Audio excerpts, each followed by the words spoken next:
Here we go. Lovely. I think you can see my screen. It works for me. And you can also hear my voice. Yep. Okay. So this was really in May at the beginning, but let's try to finish to do a brief recap of what we saw in May, and so finish which is the end is the best part, I think, about all this discussion, because it helps us in understanding what, at least in my experience, what means to have a product having this kind of security in it. Okay. So let's get started. I skip a lot of slides at the beginning because there are some technical parts that are not so much interesting at the moment. Okay, so I'm a embedded Linux engineer. I spend a lot of time also on the AOSP, at least in the last few years, but I'm also experienced in different IT fields. So I'm system administration and so on. So I have also a background in cybersecurity or something like that, but I'm not a cybersecurity expert. Okay, at least I'm not the one that that you want to call to have a review of all your security stuff on your device. So you should ask for a third-party consultant, even if you have a security expert in-house. Usually the best thing is to have a third-party consultant that review and do the security audit on all your stuff. Okay. So we will main focus on the iMX6 because this is the device that I have more experience about. We need to ask what you want to have about security. I skipped all this introduction and go straight to the point, because mainly we want to keep a secret inside the device. We don't want to protect all the IP inside the software that you put on the device. So we don't use encryption at the moment, but we want to store at least something inside a secure memory, probably the provisioning keys or something like that to connect to the cloud. So to have this, we want to put this kind of stuff in a secure memory, and we don't want to any untrusted firmware or software that starts on our device that can read this kind of key. For this reason, we use a technology that usually is called a secure boot or something like that. And we need hardware that is the root of trust of all our device. This is something that can be skipped on some device that are talking with the user, but usually on embedded device, you need this kind of hardware support because you don't have a user, for example, to enter a password or something like that to unlock the device. And let's skip the technical details about how the iSure and boot, the secure boot implemented in the iMX family works. I just want to move on and say that the high level view of how some kind of binary image is signed and verified on the target, because this is needed for later discussion. So we have the standard image. This is for some kind of algorithm is hashed. The image is encrypted with a private key, and this signature is put together with the image and together with a public key that the user to validate the signature. This is the one that this is what is done on where the image is created. On the device, on the other side, you have the image is hashed again with the same algorithm. The signature is checked once the public key are validated. The public key are not stored on the device because they're usually too much big to fit the small memory. We don't strictly need all these resources, but we just store on the device the hash of this public key. Okay. I put here a couple of references about something that is not perfect on the hardware too. So you have, for example, some CVE that are even secure boot can be exploited in some way. So you have to keep an eye on hardware errata or something like that. Usually this can be somehow mitigated to before going in production. So let's keep all this stuff, the technical stuff about how to set up this kind of all the signature on the deployment. So because it is really a lot of stuff, let's say that at the end you need to program this kind of hashes, the public key hashes on the device. What I want here to add from the previous presentation is that if you are working on an MX family SoC, there are some useful tool. One that is called Crucible that allows you to read and write these OTP registers in a really fashioned way. So that it decode the register and show it on screen. Okay, this is really useful to read and to write this kind of register in a secure way. And at the end, well, we can skip this and move on how this works. Usually we can split this kind of validation in two parts. So the first part is done directly from the hardware. The hardware check that the bootloader itself is validated. And then the bootloader and everything is about on software that we have on hands. And so we have, once we have a valid bootloader, we can then validate all the images that are later. Okay, so if we are on in AOSP, we usually have a couple of images, binary images. So you have the boot and recovery images that we want to validate. These are just some kind of read-only big images that are stored somewhere on eMMC or something like that. Then we have the other part, for example, the system partition data that we see later. And to check the images, you just have to usually patches the function used by the bootloader to boot the image. Once you have to upload it in the memory, you just call the hardware to do the check that we see before. Okay. On the other side, you have to on the build environment, where usually you don't have this kind of support inside the plain AOSP build.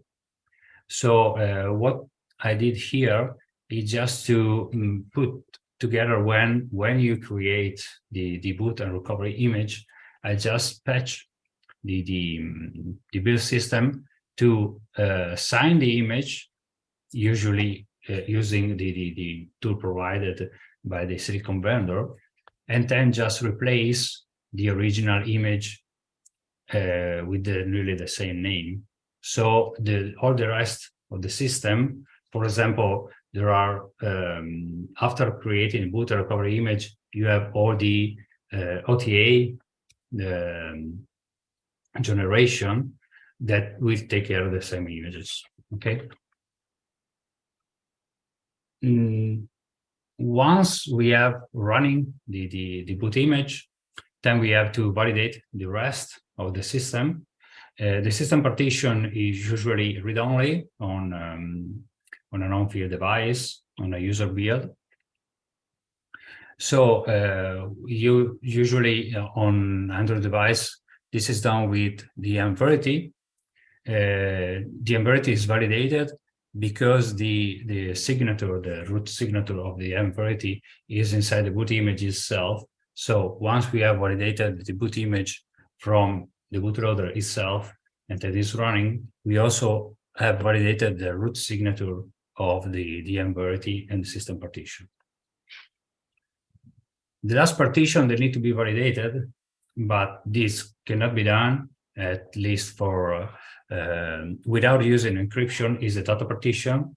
This partition is usually read-write, and because you need to store the runtime data.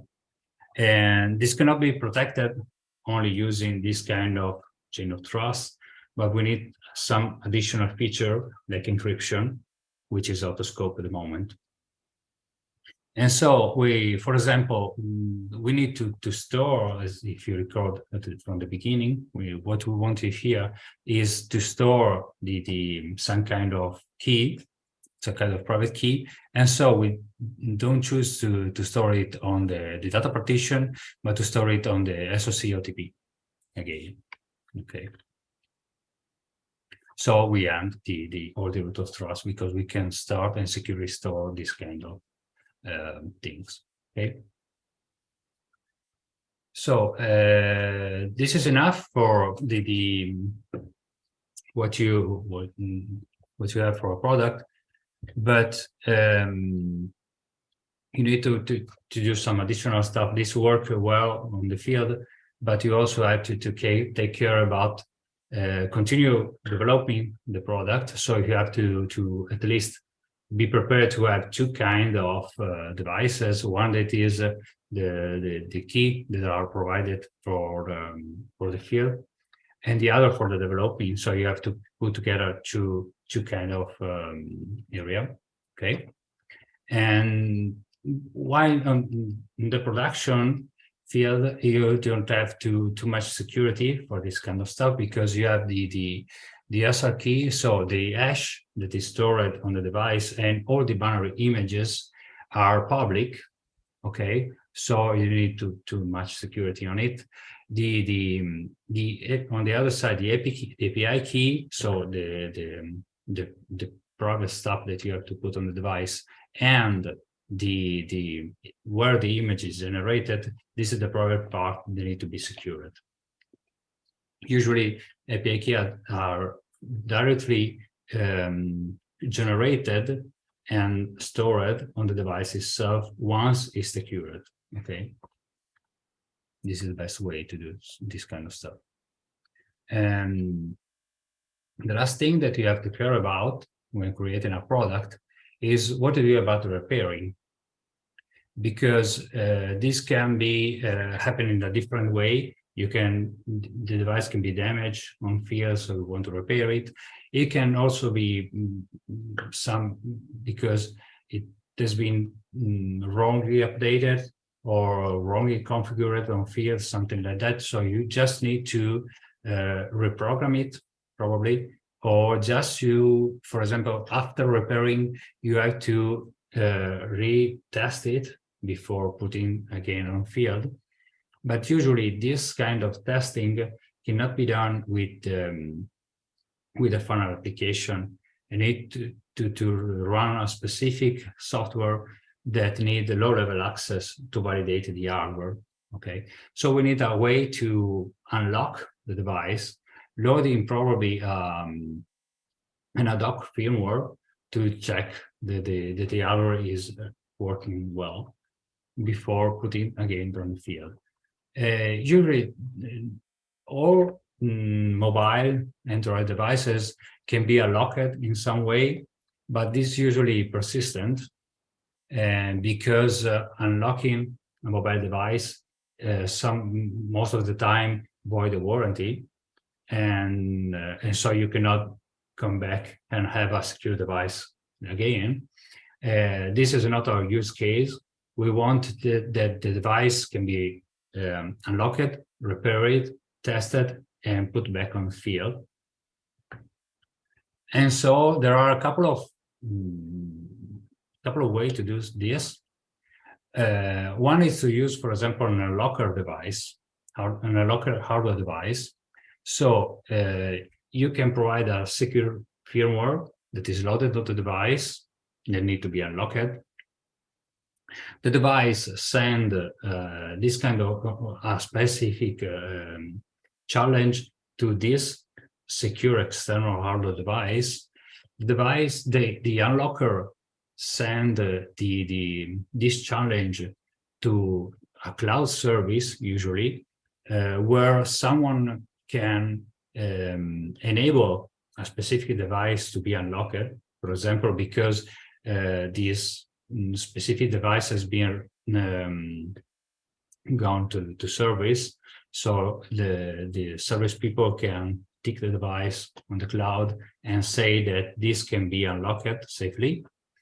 The hardware unlocker device send a response, and the device can store this kind of response and send that is to be unlocked on a volatile area of the device. So whenever this is not permanent, and if, for example, the device has been powered off and on again, it will be secured again. And once the device can see this unlocked flag, it just usually can boot any untrusted image and allow, for example, root access. In this way, we can run any specific firmware to test the device itself and reprogram it even at low level and start again. Okay, so we have do the same provisioning procedure that we did before at first program. Okay. There is another solution. This is simply throw away the device. So this is quite common from some of our customers, especially when they have they use a system module and they have a complex carrier board. So most of the cost is on the carrier board and the connection over it. But the security, all the stuff that we speak about before, is inside the SoC, that is inside the system module. So usually it's better to just throw away this small piece of hardware that is the system module, instead of putting all this stuff to do the repair, for example, if you have a few on-field damages, for example. There are a few other additional stuff to think about. You have to close all doors. This is quite common to have on an embedded device, to have a serial console. Usually all the bootloader have a serial interface, but you need to disable it, because usually by default all bootloaders comes with root access.